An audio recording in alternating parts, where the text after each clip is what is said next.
Hello and welcome into the Fog.net podcast. My name is Michael Swain, the Kansas beat writer for 24/7 Sports. It's a Sunday night, so I'm joined by Kevin Flaherty. We're going to break down. There's a lot to go through, Kevin, but KU football's 23-20 loss to UNLV at semi-home at Children's Mercy Park in Kansas City. Kevin, we actually haven't really talked too much about the game itself, and I feel like there's a lot to talk about now and not a lot of sunshine and roses that maybe we would have expected if we did a season's predictions podcast at the beginning of things. But I guess let's just dive in, Kevin. I don't really even know where to start. Vibe check. How are you feeling about the season right now? It's kind of funny on our season preview podcast. One of the things that I had predicted them to go 10-2, and that's still there. Nick picked him to go to 11-1, and so that's off the table already through 3 games. But no, it's one of those things, Swain. I think a lot of people have a lot of blame, and they're trying to kind of hone it in on certain people, right? Like it's either directed on Jeff Grimes, on Jaylen Daniels, or some combination of those two. And you know me, you've known me a long time. I'm a sicko. I go back and rewatch the games, multiple times to kind of see what I can see, watch the tape, so to speak. And one of the things that jumped out to me on rewatch is this was a team loss, Swain. Like, it wasn't something that Jaylen Daniels was really rough for about 20 minutes. You can have your complaints about the play calling as a lot of people do, but when a quarterback's struggling, you want to run the ball. Kansas didn't run the ball when Jaylen Daniels was struggling. When your quarterback is struggling, you want to put him in manageable situations. Kansas kept committing penalties and putting him into 3rd and 17, 3rd and 20. When your quarterback's struggling the ball, you want to catch the football. When Jaylen went 1 for 10 in that sort of 20-minute stretch of game plan stuff, 4 of those incompletions, Swain, hit receivers in the hands. And so when you look at all of that, and you could even go across the defensive side, the defense played another pretty good game for the most part. You look at the meltdown at the end of the first half. Even if Jaylen threw that interception, if you make a tackle there, you're off the field, no harm done, no harm, no foul. And then in the fourth quarter, you give up a 9.5-minute drive, one where you let Sluka slip through your grasp multiple times. You let the football slip through your grasp several times on a fumble. And so to me, when you look at it, I get that it's a lot easier when you have 1 or 2 things, because you can say, replace this guy, replace that guy, or fix this guy, or fix that guy, and you're winning. The thing that we've talked about so much on here, and I'd really like to get your thoughts about this. Lance Leipold talks so much about playing clean football and has for years. And that's not just turnovers, right? That's knowing your assignment. That's doing your job. That's all of the things that go along with it. Swain, the loss to UNLV in particular, and you can really point back through a lot of this season, was a lack of clean football, I thought. Yeah, I think so. Well, look, Kevin, probably go a lot of ways with this. Let's talk about clean football to start, because I think it's a big theme here.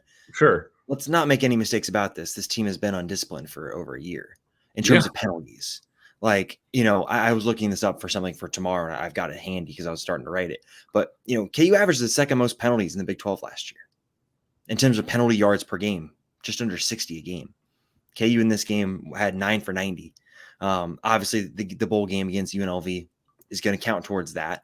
But overall, like, this is a team that generally has played, I think, clean football in the interception category. But if you think about it, right, fumbles were an issue for a while. Penalties have been an issue for over a year now. And so it's one of these things where this is a game where kind of everything comes at once to really haunt you, for lack of a better term, where, Jaylen turns the ball over, right? There are mistakes on defense allowing big plays. There are penalties on offense that set you back. Kevin, how many times was it 1st and 20 or 1st and 15 or 2nd and 20?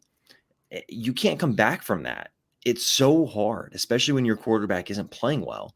Sure. Overcoming those long down and distances is just such a challenge, and you can't put yourself in that position. And KU did that, and that's why you end up losing a game when your post-game win expectancy is pushing 60%. So you put all these things together, and it is you said team loss. I think you're right, because you can look at every single phase of the game and say, yes, there were some good parts on offense in the run game, right? The creativity on offense in the first half. Defensively, really, really good for about 35, 40 minutes of the game, but still, when it comes down to it, that last drive got to be better, right? So I think for KU, it's a bad loss. It really is. And it's back-to-back bad losses. And I think for me, Kevin, that's probably the most concerning part about this. And I wrote about this for our VIP subscribers right after the game, but just look at the path of what happened against Illinois. It's the same path. You self-destruct before halftime, and you lose all your momentum and your lead. And your lead for KU. All of a sudden, you're talking about having the chance to go make it. It would have been 24 at that point, I want to say, right? And all of a sudden, you throw the interception. Kobe Bryant tries to go for the jackpot, jumping for that ball, when if you just run through the guy, put your hand up, right, like you're probably taught to in practice, maybe you incomplete it. And if you don't, guess what? You tackle the guy. UNLV's already screwed up the clock management, and maybe they get a field goal out of it. But now all of a sudden there's a touchdown, and the game swings on that. So, and then obviously at the end of the game, right against UNLV, they had a long drive. Against Illinois, they had a long drive. So some of these things that you think about a veteran team improving week over week, right? The ability to correct mistakes you made the week before and not doing it again. Same stuff popped up, right? That's pretty concerning, because it's the type of stuff that you wouldn't really expect from a super veteran team. Well, and you talked about the penalties being an issue for quite a while. Turnovers, 5 of their last 6 games, they've committed 2 or more turnovers. And Swain, that's a span that spans 3 different quarterbacks. You're right. Yeah. Ballard, Jason Bean, and Jaylen Daniels, and 3 different play callers, right? Because it was Andy Kotelnicki. Then, you had Zabrowski in the bowl game when Jason Bean threw 3 interceptions. Yeah. And now Jeff Grimes. And so I think it's apparent that Kansas has kind of gotten away from a lot of those roots and a lot of the things that everybody talked about. Hey, this is the reason that Kansas is going to take the step, right? Because they might not be as talented, but my gosh, they're disciplined. They don't do the wrong things. They don't beat themselves.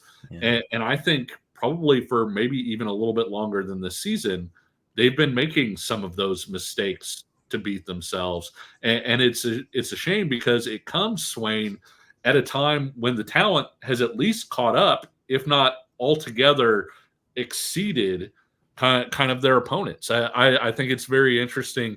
I was talking to a coach that both of us know, who was at the KU K-State game as a neutral observer, and he thought Kansas was the more talented team in that game. He said, looking out at them, looking at them on the hoof, looking at the speed that the 2 teams had, Kansas was a more talented team. Why did Kansas lose to Kansas State? Didn't play clean football in key moments. And, maybe you're able to get by Cincinnati. Maybe you were able to get by UNLV in the bowl game while still making some of those mistakes. Yeah. Maybe you can get by Lindenwood, but didn't get by K-State, didn't get by either Illinois or UNLV this year with that. Yeah, and so we could probably walk through a little bit of the game here, Kevin. I know we had some big picture stuff there, but I love the start to the game for KU. That, for me, is part of the reason that you're kind of just scratching your head, like, what the heck happened? Because you look early in the game, right? It's creative stuff. I love the throwback to Devin Neal. I think that's something that I don't understand why he's not getting more targets out of the backfield, right? Especially if your quarterback is struggling. Or, that's a pretty easy way to get, A, arguably your best offensive player the ball, and B, your quarterback easier completions. But I love the throwback to Devin Neal. I love some of the option stuff they were doing, the speed option, right, that Jaylen scores on twice. The creativity, right? You saw the good stuff, and I don't have it ready here to put up on the screen for our YouTube audience, but I was looking at some of the kind of the data from the game, and you see the KU offense over the first 30 plays of the game trending up in terms of EPA, so performing above expectations, basically. And you're looking at it and you're saying, man, like this is what it should look like. And you could say very similar things about Illinois, right? Early in that game, you're like, okay, KU's trying some creative stuff. And some of it was working. And KU even pulled off that reverse that didn't work against Illinois. They used LJ Arnold this time, not Quentin Skinner. And that play worked. He was really close to taking it to the house. And I loved the creativity from KU early on. And the defense was playing really well. Loved the push they were able to get up front. They were tackling well, I thought. It was about as good of a start as you could ask for KU, right? And then we can get into what happens next. But, I mean, just the start of the game, Kevin, like what were you thinking? Because I thought, there we go. This is what it should look like. Well, and I kind of tweeted out that after Jaylen ran for his second touchdown, I said that was very Jaylen-like there, because I think one of the things that people talked about, and we talked about it last week after the Illinois game, people were worried about Jaylen. Was it a health issue, right? The ball didn't look quite the same coming out of his hand and everything. Jaylen comes out, he's 7 for 8 for 100 yards on his first 8 passes. He's running the ball well. All of a sudden, you're seeing full-blown, this is what Jaylen Daniels you hope to get from Jaylen coming into the season. And like you said, like there was creativity in the play calls. Everybody hates the bubble screens, right? The RPO bubble screens that Jeff Grimes calls. He called it twice on those first 8 passes. One, they got 8 yards to Arnold. Another one, they missed a block, and Luke Grimm got 10 yards anyway. So you've completed 2 of those for 18 yards. That's pretty good. And so you had the little boot play, remember, to Trevor Cardell that was just wide open. And so you had that along with the running game creativity you're talking about. It felt so much like a bounce back game for both Jaylen and Jeff Grimes, right? Because the way that people saw the 2 of them coming out of that Illinois game, both of them got off to really hot starts in this one. Yeah, exactly. And then, the interception happens, right? And it's a really clean, like first half for KU generally. And then with, 45 seconds left, Jaylen throws the first interception. And it's another one of those late decisions over the middle of the field. Catalan, if you watch the Houston game, right, he made a great play on the interception there. Like, he's a really good player. Yeah. And he just you watch Jaylen basically go, read, and then see Quentin and stares him down for a second before he's able to get in the throwing motion and go. And so to me, I saw that and I'm like, yeah, he is just processing things slowly right now. Yep. And that's probably the biggest thing that's happening right now. I don't think there's a lot, maybe, I don't know, arm strength wise, it doesn't look a whole lot different than what we've seen in the past. I think it's the processing speed and the ability to know, okay, see, boom, go, that's where I need to go. And it was a late throw. He intercepts it, returns it. And that for me, right, that's when the moment comes and you're like, oh no, here comes the same mistakes that happened again. And then obviously, like I said, right, UNLV closes the first half with that touchdown. Kobe's got to be better. It's a bad bust to have. I mean, UNLV's clock management there was 0 out of 10. Atrocious clock management. And then you had a bust by another guy too, who kind of ran across who started off on the outside and kind of ran across the middle of the field. It looked like maybe, certain guys maybe thought they were in zone, certain guys thought, and so it looked like a pretty bad bust. But to your point, I thought it was really interesting. Jaylen got asked after the game, like, hey, is there a common thread in these interceptions? And he said, no. He goes, they're all, individual plays or whatever else. Swain, the interception that he threw to Catalan reminded me so much of the interception he threw to the safety against Illinois, his third pick, where he had the seam open and he threw that thing a step or two too late and allowed the safety to make a play that he shouldn't have been able to make a play. Yep, exactly. And then, right, you come out of halftime and then there's the next interception. And that for me was when you're like, right? And that, if you look at some of the numbers for the game, like that's when the really like the win expectancy and stuff started to dip. And for KU, I feel like you see this a lot in the NFL with some quarterbacks, definitely in college, when there's a point in time in the game when the player makes a mistake It's usually an interception. Maybe it's a fumble. And you can tell the offensive coordinator said, screw it. We're not going to put this player in a position to make that mistake again. And Yeah. I thought that's what Jeff Grimes did. And you Yep. could see it in the play calling. Basically, it was like, nope, we're done. Like, we're just going to run the ball and try and dink and dunk it in the passing game. And for me, the next kind of play that I was just like, what in the world?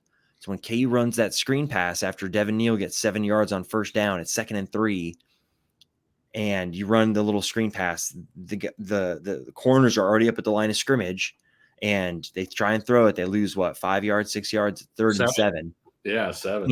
That's one of those you're just like what? Well, and they threw it to the short side of the field, and that was, you don't do that in college football 25, right? Like in terms of, hey, you got to have space to operate it. And what actually, what wound up happening was the linebacker was able to get out there and make a play because he didn't have as far to go, and so he was able to close that distance really quickly. Like, yeah, technically you had numbers dead ahead. But because it was such a short throw, you had that. Luke Grimm, if he had just fallen down where he caught it, would have been a 4-yard loss. He tried to make a play, lost another 3, so you wind up with a 3rd and 8. To your point on the interception, that was a route that I felt like Jeff Grimes, a route concept they set up to try and get Jaylen right? Because you had Trevor Cardell running right up in the middle, stopping and putting his hands up. That's where you say, play catch, right? And he had a couple of those. He had the Cardell stop route, but he also had Devin Neal open on the side for just like a quick little flare out. That's where he should have taken the ball.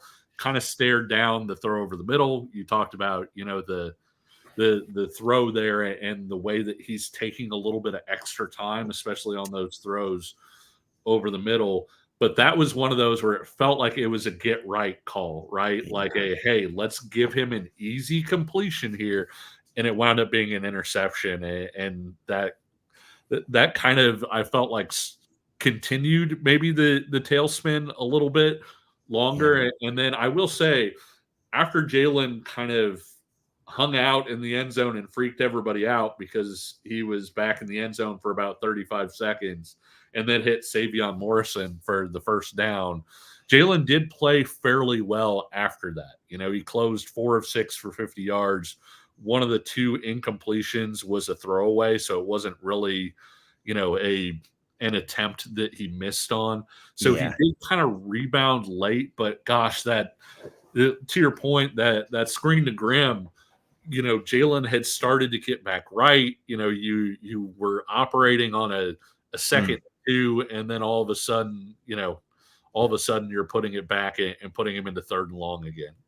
Exactly. And it was like a stretch of 1 for 10 that was from like the 5-minute mark of the second quarter until in the middle of the 3rd quarter, about there, if I remember right.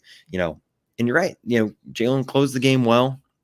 We can get some more future, like, looking ahead conversation with Jaylen, Sure. but I do want to mention, for KU, like, Devin Neal really had a great first half, and then the second half, UNLV clearly just decided, all right, we're ditching what we're doing. Let's just use the Illinois game plan and go put 7-8 guys in the box. And even when guys weren't in the box, like, safeties were crashing down. They were screaming up. Yeah, exactly. It was just one of those things where they basically were like, they saw what was happening with the play calling and were like, all right, let's go play bully ball. And you put too many guys around the line of scrimmage. And even if KU's offensive line was having a great game in the first half, all of a sudden you could just see they couldn't get the same holes open because there were just too many dudes around.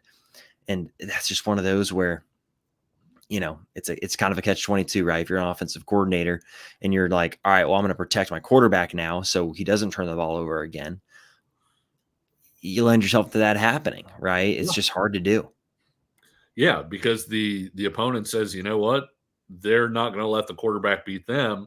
We're going to make the quarterback beat us, and we're going to take away his easy stuff, and we're going to make him go out and make a play. And so that was the thing. And Swain, I don't know, did you hear the radio broadcast at all?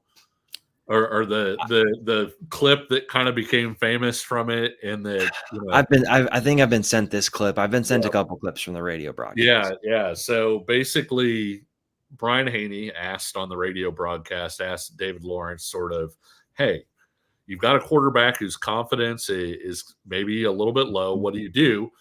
And basically, Lawrence kind of floated, well, maybe you take him out. And Brandon McAnderson basically said, yeah, pull Jaylen out. Like, he just threw that second interception blind, like, get him out of the game. But my thing with that, I mean, one of several things I have with that is, if you put in Cole Ballard, you would be calling the game to protect Cole Ballard, would you not? Because he hadn't been your starting quarterback all week. He hasn't taken the reps. It would be a similar situation where you're trying to protect your quarterback, and you weren't running the ball with Devin Neal when UNLV knew you were trying to protect Jaylen. Why would that change if you change the quarterback in that situation? And so I think sometimes that sounds really good, and I would certainly never question, either guy's football IQ or anything like that. I think, from my point of view, if Kansas is going to get to where it wants to be this year, and it's going to be tough at this point to reach their goals that they had before the season, but Swain, I don't see that happening without Jaylen getting right. I don't see that happening if they switch quarterbacks to somebody else, whether that's a complete unknown in Zeke Marshall, whether that's Cole Ballard. I don't see you making that switch and really having that ceiling still there. Some people would maybe argue that you would have a higher floor. Cole Ballard did throw an interception against Texas Tech and then 2 more against Kansas State. And so when you look at those things, I don't know that you would have a higher floor either.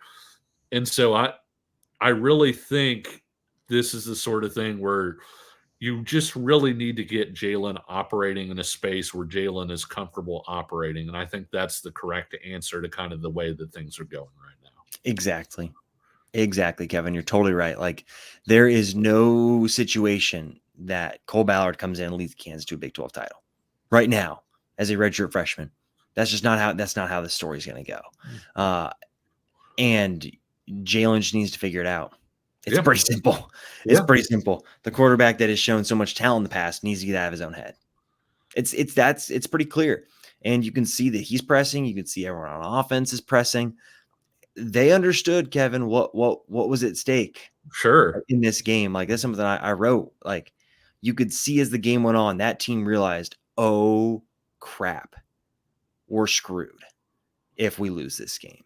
And you could see that happen because guys started to make mistakes that you hadn't seen in the first half and you hadn't seen this season. And it's just a situation now where, Jaylen said at post game, you got to flush it, reset, and go again. And that's hard. It's got to, obviously, in case you didn't notice, Kevin, I'm not a high level athlete. I imagine that's really hard to do. And so this is going to be a huge, huge mental test for KU to flush non-conference and really go into it and treat it like it's 0-0. And obviously, again, I think that's really hard to do because those scars of the last 2 games will still be there. But I think Jaylen's just got to flush it and try and get back. And I think as this season goes on, you'd like to think the offensive coordinator and quarterback can continue to find that middle ground of, hey, where are you comfortable and where am I also comfortable calling these plays? And you'd like to think that's going to happen. And if it doesn't, then there are bigger conversations that need to happen. Yeah, absolutely. And I think, there was a good friend of mine named Yogi Roth that I used to work with. He was a coach over at USC when Pete Carroll was there. And he said that one of the things that used to blow his mind with like Kiffin and Sarkisian when they were there was they would go and talk to the quarterbacks and they would ask them flat out, like, hey, it's 3rd and 8. What's the play call you want to hear? Right? Yeah. Like, what's the call that you're hoping, like, oh yes, like, that's awesome. Like, this is a money call. And it's a conversation that feels like it's common sense, but it doesn't happen maybe as often as you think you would. And I think that's the conversation that it may have already happened, You know, if it hasn't happened, it needs to happen, where Grimes and Jaylen need to kind of come together and be like, look, like, what's the call that you want to, when you're struggling, when you've missed 2 passes in a row, what do you want us to call? What's that play call that you're like, okay, like, I just missed a slant route that I would normally hit. Like, what are you hoping that next call is? And you kind of work together, and there's almost like you know, this is probably the wrong word, but like a symbiosis or whatever between quarterback and offensive coordinator, right? You know, in terms of the offensive coordinator wants to call their system and they want to call the different things, but there are things within that system that quarterbacks feel more comfortable with than they do others. And so I think it's going to continue to maybe be a little bit of a feeling out process. It would be really good for Kansas if that feeling out process, you know, kind of happened sooner rather than later. You know, it's kind of funny. After the game, Jeremy Robinson said, we've seen these losses before, you know, talking about kind of when they were a bad football program. And the second part of that is, though, you didn't turn it around for the next week, though. It took a year or two for you to kind of boot up those engines. And I think these are guys that have pulled themselves sort of out of those struggles, but at the same time, how quickly can you do it, and how quickly can you get to a point where you are playing clean football in all of those respects, where not just you're avoiding turnovers, but you're doing your assignment right, you're making blocks, you aren't committing penalties, you're catching the football.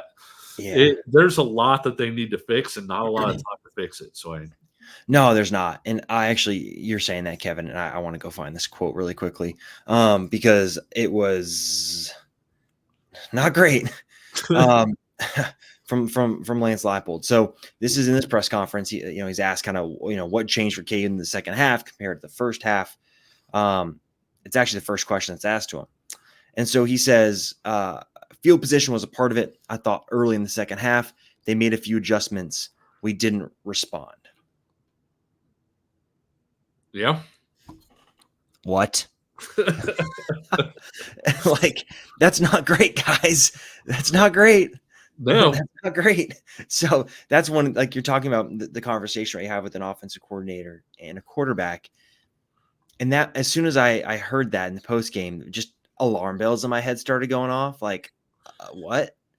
The alarm bells, I think, were also set off by certain people with him saying it's a fragile situation. Oh, yeah. Talking about Jaylen stuff. And when Leipold said it, he just kind of said it, I think, talking through an answer.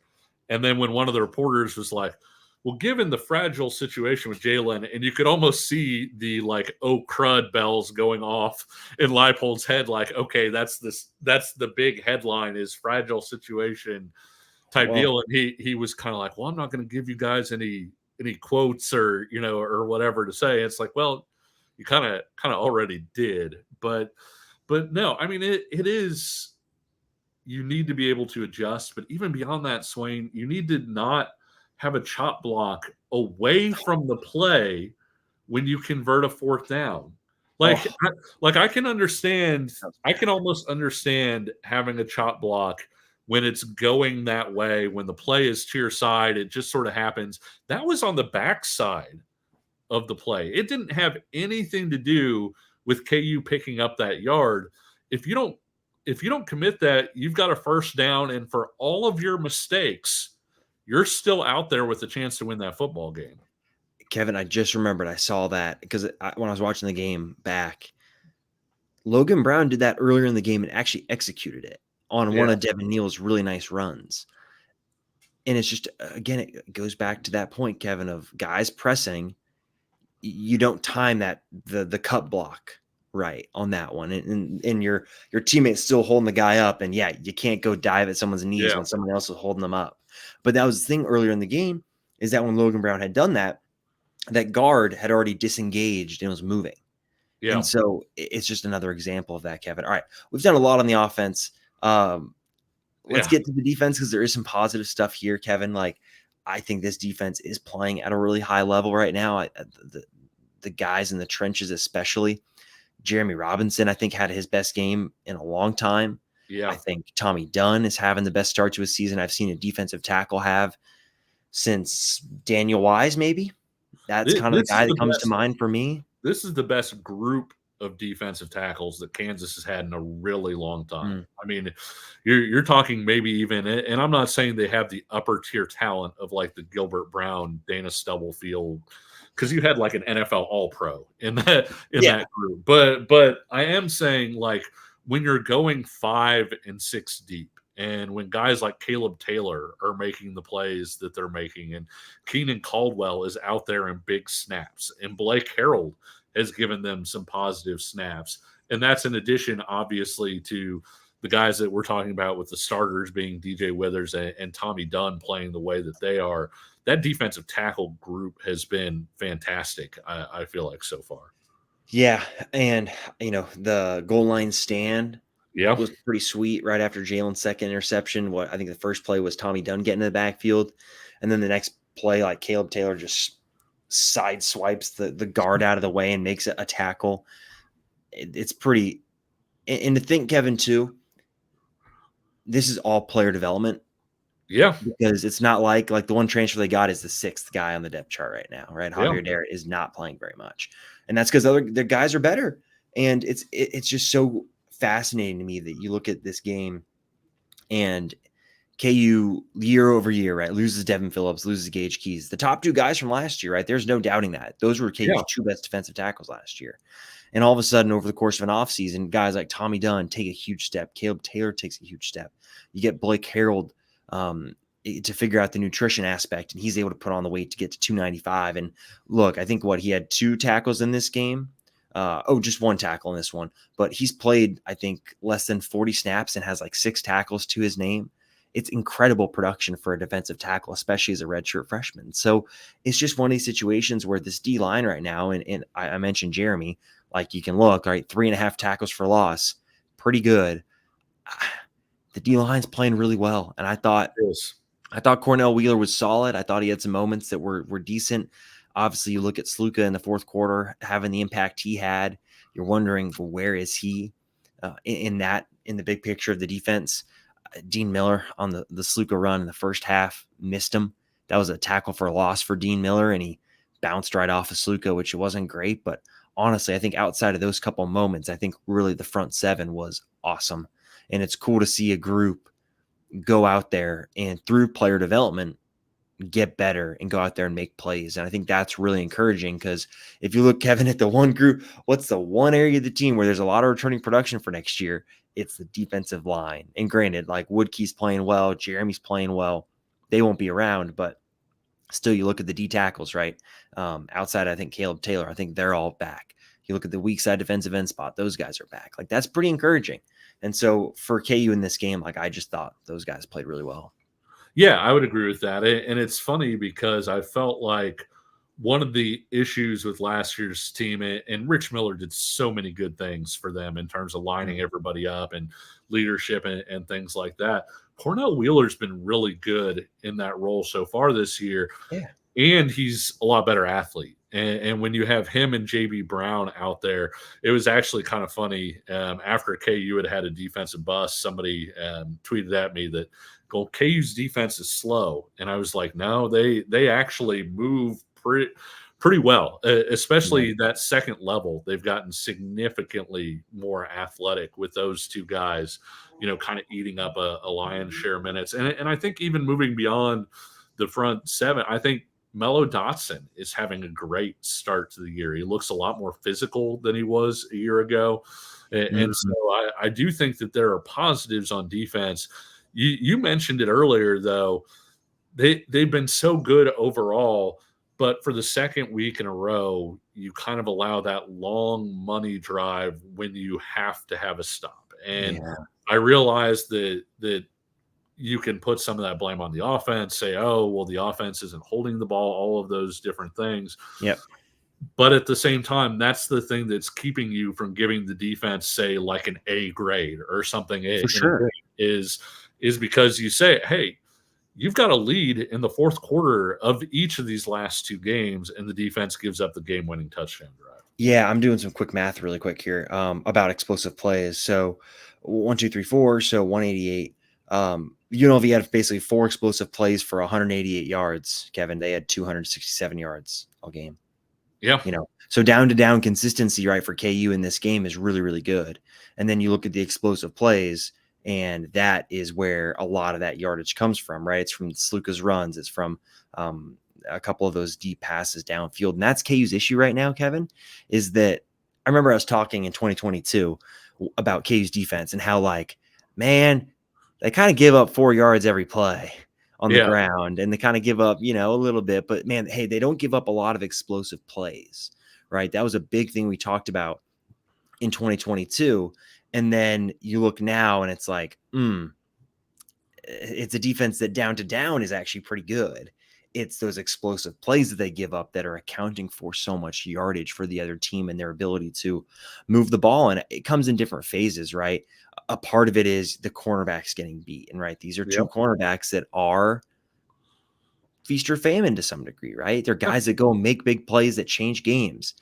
They've also gotten beat in their careers. And I think if you acknowledge that, you can still look at them and say they're really, really good players. Sure. On the ground, KU still has given up a couple of big runs here. And a lot of that is through the quarterback run game. It's not because the defensive front's getting run over. It's from a scramble and guys missing tackles. So that's kind of the next step now for KU. It's how can you figure out to keep this same down to down consistency where you are forcing teams to go the long way, but also now take those explosive plays out of it, because those are the ones that can end up being the backbreakers, right? Like at the end of the first half, like on that 9-minute drive for UNLV. Those are the plays in the end that you look back and say, man, or even like, look, go back to Illinois, right? The Franklin catch or the other catch he had, like those are the big plays right now that are hurting this defense. And if they can get that figured out, this unit's going to be really, really good this year. And it's not something I expected to say going into the year. Yeah, and it's something that, like you said earlier, comes from player development, right? You've got a lot of guys that have played a lot of football on that side of the ball, and so they've gotten gradually better. It felt like sometimes in 2022, like you were talking about, hey, the offense is getting 4 or 5 yards every single play. There were times where it almost felt like Brian Borland's strategy was, hey, hope a guy trips once, to kind of put them behind the chains or something like that, because it didn't feel like KU was doing a whole lot to stop people, right? Whereas now it feels like they're stopping people, but then they also have those odd moments where they're kind of getting beat in a big way, and they need to fix those. Yeah, exactly. You nailed it, Kevin. You nailed it. That's kind of the next area for them to try and figure out. And so overall, defensively, I mean, is a pretty solid performance. Yeah. They got to do fumble recovery practice, I think. And again, don't scoop and score in that situation. And I'm not saying that was all of it, but I mean, that's what Jeremy said, right? I think it was Jeremy in the post game was like, all down. we wanted to go scoop and score, and it's like, but that's not the time and place. And that's another instance, Kevin, of guys pressing, feeling like they have to go and make the play that wins the game. Because if you don't win the game, the season's over. I think that's pretty clear. And if it's a different situation where there's not so much pressure, someone just falls on top of it. OJ Burroughs just falls on top of it instead of trying to pick that thing up with the cast on his right hand. Like, it's just another situation where you're like, man, like you can just see that those guys want it so bad and they're trying to make that play. They're straining to make that play to be the guy because they want it. And it's just, you got to be in the moment, disciplined, do the right thing at the right time. Don't go and try and make up for the last, I don't know how much time was on the clock, but the last 50 minutes of the game in that one snap, right? Just in that play, do your job. And I think that's kind of the next step for the entire team, and realizing that you can't get to that carrot at the end if you don't take care of your job on that one play. And it's so coach speaky and it's so boring, but it's true. And it's something KU's just got to work on. Yeah, that should be the mantra this week. Do your job, right? Like, and when you're playing high level football, you're doing your job trusting that the guy next to you is going to do his job, and the guy next to you on the other side is going to do his job. And I think that's really the way that everybody needs to approach this thing. Jaylen doesn't need to go out and win the ball game on every throw. He can trust his guys to make plays. Offensive linemen don't need to commit penalties. Make your block and trust that the guy next to you is going to make his block. On defense, you don't need to make every play. Get in your gap. Yep. Trust that the guy next to you is going to get in his gap as well. So I 100% agree with you. I think that's kind of, like you said, it's boring. It's cliche. It's coach speak. But there's a reason it's coach speak, right? Is because every coach believes that it is so hard to have a team that succeeds at a high level without everybody just saying, hey, I'm going to do my job and I believe that you're going to do yours. And so I'm not going to try and do more than I need to do in this circumstance. Exactly. So, all right, that's enough for this game. We can never talk about it again. Flush it or to the side. It could, if they adjust well enough, it could be one of those things that we talk about in like Ep 8 or Ep 9 and say, hey, the UNLV game, let's look back for about 20 seconds and say this was the turning point. But yeah, it's a lot of turning, Kevin. It's a lot of turning and not a lot of time to turn, right? Right. You work 9 months to get to this spot. And now you got, 9 games left, guaranteed. 9 games left, and now you're in conference play where it actually matters. I mean, as crazy as it sounds, you can still make the college football playoff. Reach the Big 12 title game, win the Big 12 title, and you win the. I'm just saying, all the goals are still there for them. It's just they're going to have to stop playing bad football. And I realize that sounds simple, but Swain right now, they're playing bad football. They're playing losing football, and that's why they've lost. And this game, Kevin, against West Virginia is going to be we suck. The other team is going to kill us game of the century, because I posted the betting spread earlier today, right? 2.5 is what it opened at. And I tagged our West Virginia guys in it, and they retweeted it. And all of a sudden I see West Virginia fans like, don't bet on us. We suck. Bet on Kansas. And then there are Kansas fans that are like, don't bet on us. We suck. This is the don't bet on us. We suck bowl. And we'll see which team sucks more. What's the line from Super Troopers when he says desperation is a stinky cologne? And this is gonna be two teams that I think are very desperate to kind of put those first 3 games behind them. I'm really fascinated to talk to our West Virginia guys. They do such a great job. But could this be it for Neil Brown now after last year, when everyone kind of knew that was kind of fake with the schedule that they had? Last year's West Virginia schedule is this year's KU schedule. And this game's fascinating, Kevin. So this is one where going on the road as an underdog, you can get back into that siege mentality a little bit that I think KU has done well in those situations in the past. This is going to be a big gut check for this team. And if they fail it, woof, because then you're looking at the rest of the season and it's just like, it's a light schedule. It is a light schedule, but it's just at that point, right? You're 1-3. Oof, that's tough. So this is a huge game for KU. Did you watch much of the backyard brawl? I didn't. I saw that Pittsburgh had every chance to lose that game to West Virginia and wound up winning anyway. Yeah, exactly. And the thing that really stood out to me, Kevin, is West Virginia's DBs are not great. And you'd like to think in a game where you've got Jaylen Daniels and the wide receivers that KU has, that, perfect time to take advantage. This will be a really interesting game because of that, I think, Kevin. Like, KU needs Jaylen Daniels to have a really good game. And if there's an opportunity, right, it's against this secondary for West Virginia, unless they just all of a sudden scrap everything and change something in a week. But I don't see that. So this, Kevin, for me is like the last stand is so dramatic, but it is like the game for Jaylen. You got to show it now, right? You got 3 games. You got to go. It's circling the wagons, and Lance Leipold has done a pretty good job at times circling the wagons and saying, nobody believes in us, and all of those things that football coaches say. But at the same time, I just think Kansas needs to just be simple with what they're doing. And that's not a scheme thing necessarily.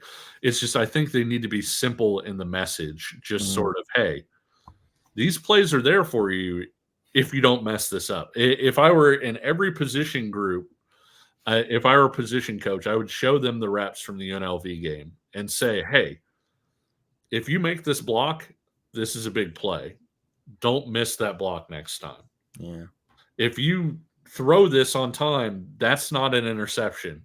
Throw this on time next time. And I think that's almost a roster-wide message, but it is one of those where you feel like this game is so important in that 2-2 feels so vastly different than 1-3, especially going into the season. I don't know about you. I thought this West Virginia game at West Virginia was one of the more challenging games on schedule. And so if you're that soft schedule that you were talking about, if you're able to go to West Virginia and win, even with the issues with West Virginia and everything else, you're 1-0 with a road win in the Big 12 at that point. And I think that there's a lot of confidence rebound you can get from that result if you do wind up pulling out this game. Yep, exactly. Real quick, Kevin, bowl game, yes, no? I think it's still a yes, and the primary reason why is that schedule, to be honest with you. I do think that they'll clean some things up over the course of the season. I don't know how quickly and how much they'll be able to clean up, but I do think it's kind of funny. I'm sure you saw the polls came out today, and both Illinois and UNLV are ranked. Personally, I thought UNLV was probably better than Illinois. I'm still not sure that UNLV is a great team, but at the same time, is UNLV maybe better than Baylor? It's possible. And you wind up losing right at the very end to a UNLV, and so I do think that there are winnable games there, Swain, if they can get out of their own way. Yeah, I agree, and I'm kind of joking. I mean, they don't stink, but like, oof. The thing for me that is the most encouraging part, Kevin, is if you look at the numbers of the performance, they indicate Kansas should be winning these games. Sure. What is making Kansas not win these games is stupid mistakes. And you'd like to think that an experienced team can like grow and not make those same mistakes for 3 weeks in a row. Now, granted, I probably would have said that for, in between Illinois and UNLV, and the same mistakes popped up again. But if you want to look at the underlying numbers, right? If you like Bill Connolly's, post-game win expectancy, you can use that. If you want to use net EPA a play, like you can't, or sorry, yeah, EPA a play, you can, and KU would win this game. Like, any way you cut it, the numbers are telling you Kansas should be winning these games. What's stopping that is Kansas. And if you can figure that out, that you can see the performance is still there to go and win some of these games. And that's if you want to be positive and look at it that way, then do it, right? The performance levels here have been good enough to win these games. It's the one-off moments that have made KU not win these games. And you fix that, you can go and still accomplish things and go and have a really good season. I think if you say that, 7-5, 8-4 going into the year, yeah, it would be a disappointment. I might have to run a poll this week and see what people think. Would 8-4 at this point, or 7-5, would that make you feel like not a successful season, but like you salvaged something? I think so. So I don't know. It's a fascinating start to this season, Kevin, because it's been unexpected. And I don't know what to expect, because it's still the same team that's got the talent to go and do these great things, but they're also just making such terrible mistakes that you're like, what? Like, where is this coming from? So I thought a lot of it would be fixed after the Illinois game. Your point there, I think, was dead on it. And I'm sure you saw people were tweeting out Lance Leipold after a loss. And a lot of those were KU had some pretty good responses the last few years coming off of losses. And to be fair, Kansas came out against UNLV like gangbusters. They came out like a top 25 team should in that game. But they got to limit those mistakes. And if they find a way to limit those mistakes, then they can still have some pretty good goals ahead of them. It's a question of whether they do it. Exactly. So we'll be here all week to preview it all. I'm sure we'll have some really good stuff from our West Virginia guys, both on this podcast and then also in written form for our VIP subscribers.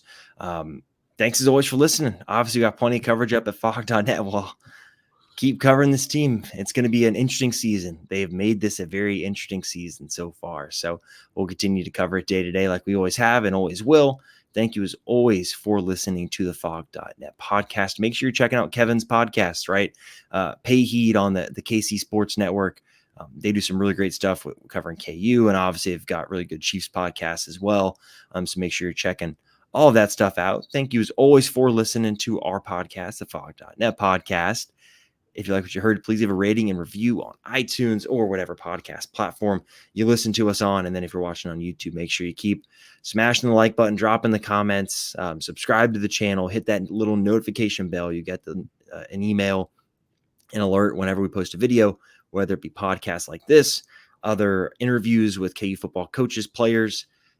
We're a month away from late night, Kevin. I swear it's going to fly by. Yeah. There's a lot of stuff coming up. So make sure you're subscribed to the YouTube channel. So thanks so much for listening. We'll talk to you all throughout the course of this week as KU heads out to Morgantown.